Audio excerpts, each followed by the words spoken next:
इथे मला एक गोष्ट अजिबात पटली नव्हती, ती कोणती आहे ती सांगतेच तुम्हाला. पण त्याआधी आम्ही श्रीरामांचं दर्शन घेतलं आणि नंतर बाहेर आलो. इथे महाप्रसाद वाटप चालू होता आणि मग महाप्रसादही घेतला आणि नंतर क्रिशाला असा काहीसा जोश आला होता प्रसाद खाऊन. आणि मग त्या साईडला एक हरेश्वर मंदिर होतं, जिथे खूप सुंदर आणि भव्य अशी महादेवाची पिंड होती. मग तिथेही आम्ही जाऊन दर्शन घेतलं आणि नंतर मग संत तुकाराम महाराजांच्या शिळा मंदिराकडे वळालो. आणि इथे त्यांच्या धाकट्या मुलांनी हे मंदिर बांधलं होतं, पण आता याचा पुनर्विकास नरेंद्र मोदी यांनी 2022 मध्ये केलेला आहे आणि खूप सुंदर असा केलेला आहे.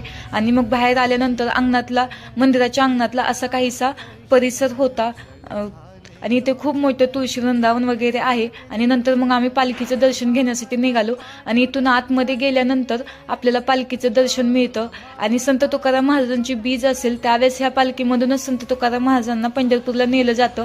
आणि मग दर्शन वगैरे घेतलं पालखीचं आणि मग नंतर आलं इंद्रायणी नदीकाठी. आणि इंद्रायणी नदी आपल्या सर्वांनाच माहिती आहे की संत तुकाराम महाराजांचे निंदकऱ्यांनी ग्रंथ बुडवले होते, पण ते पाण्यात न भिजता तसेच वरी तरंगले होते. खरंच ही त्यांची पुण्याईच म्हणायचं.